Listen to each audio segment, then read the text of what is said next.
లోకేష్కి చెప్తున్నా, ముఖ్యమంత్రిగా డీఫాక్టోగా యాక్ట్ చేస్తున్నాడు లోకేష్.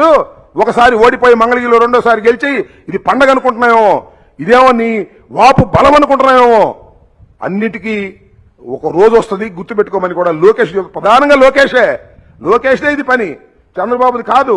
చంద్రబాబు అదొక టైప్ మనిషి, తడిగుడ్డలతో గొంతులు కోసేది చంద్రబాబు. ఇతను ఎవనైనా లోపలేసేసి బతుకుదాం అనుకుంటున్నాడు. ఎన్ని ఎర్ర బుక్కు, రెడ్ బుక్కు, ఈ బుక్లు చాలా చూసాం. నీ రెడ్ బుక్కి నా కుక్క కూడా భయపడదని చెప్పాను, ఇప్పుడు కూడా భయపడదని చెప్తున్నాను. నీ రెడ్ బుక్కి, నీ అరెస్ట్కి వేసుకోండి, ఎన్ని వేసుకుంటారో.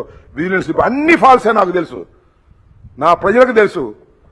నేను ఓడిపోవచ్చు, కానీ ప్రజలనే వాళ్ళకి తెలుసు, మనసుకు తెలుసు. నా సత్యనపల్లి నియోజకవర్గ ప్రజలకు తెలుసు, నన్ను గెలిపించినటువంటి ప్రజలకు తెలుసు. వారి ద్వారానే మంత్రి అయ్యాను నేను. వాళ్ళని అడగండి, జగనన్న కాలనీలో నేను కక్కుర్తి పడ్డానా? ఉద్యోగాల దగ్గర డబ్బులు తీసుకున్నానా? ఏం మాట్లాడుతున్నారు మీరు? ఓ కట్టగట్టి వేస్తున్నారు. కోడి పందేలా, పేకాట్లా నేను ఆడించానా? ఎప్పుడైనా చూసారా మీరు పత్రికల్లో? సత్యనపల్లి ఎప్పుడైనా కోడి పందెం జరిగిందా? పేకాట జరిగిందా ఎప్పుడన్నా నేను 5 సంవత్సరాల అధికారంలో ఉన్నప్పుడు? కానీ పేకాటను కోడి పందేలు ఆడించాను డబ్బులు తీసుకుని.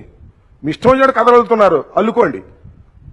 ధైర్యంగా ఎదుర్కోవడానికి సిద్ధంగా ఉన్నామని కూడా ఈ సందర్భంగా చెప్పదలుచుకున్నాను.